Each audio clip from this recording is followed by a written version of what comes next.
and the resulting liquid mash. Next up, we add 1 more gallon of the bottled water. Then the malt extract. Now this is a standard 7-pound container of malt extract. Since it's a syrup, you want to heat it up before you try adding it to the pot. Extraction easier. I like to do this in just a pot of hot water, but I put a towel down in the bottom so that the plastic won't melt on the bottom of the can. Meanwhile, go ahead and turn the heat all the way up to high. We're going to bring this to a boil. You're definitely going to do this uncovered, okay, because there is now a lot of starch in this water, kind of like pasta water, so it's going to want to foam up. In fact, if I were you, I wouldn't leave the room. If it starts to foam up too much, just turn down the heat until the foam subsides, and then turn the heat up again. Reduce the heat to a simmer, but always keep your eye on this pot from here on, because it can foam up at any time. Speaking of time to add the first dose of hops, the flavoring hops. 1 ounce of the Cascade and 3/4 ounce of the Goldings. We'll hold back on the rest of the Goldings and add as a aroma addition later on. Let this cook for 10 minutes. Last but not least, the final dose of Goldings, 1 ounce. Now this is called dry hopping, and its sole purpose is to produce aroma in the finished beer. Now, kill the heat, cover, and wait 5 minutes.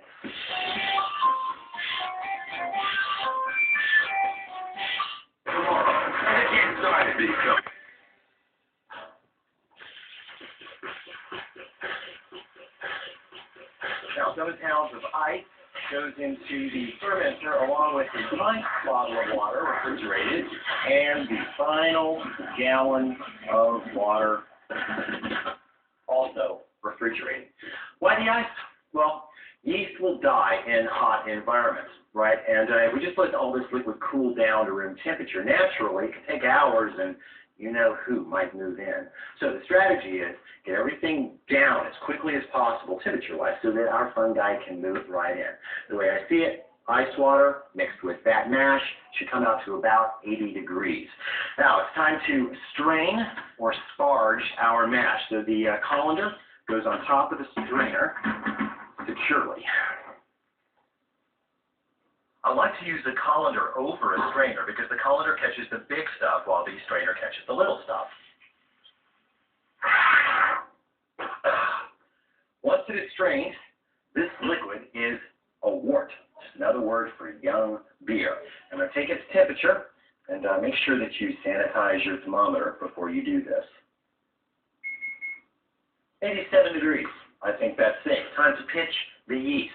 Pitch is just a beer term for throw it in. So, since the yeast is kind of settled out on the bottom of the test tube, I'm going to give it a good shake.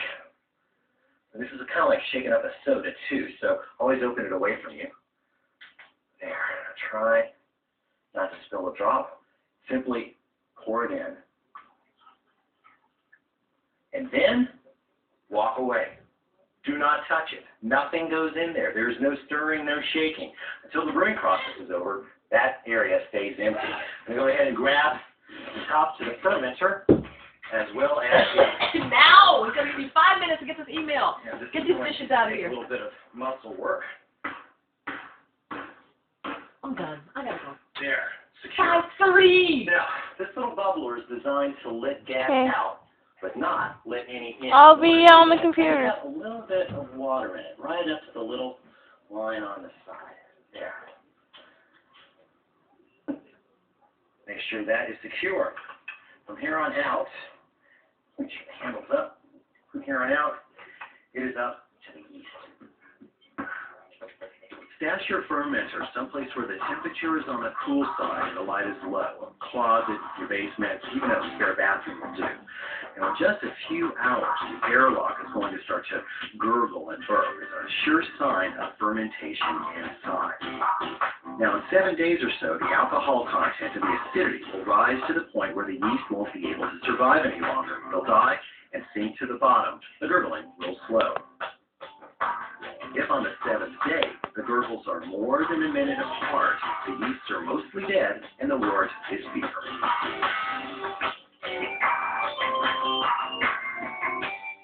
thing missing, though, bubbles.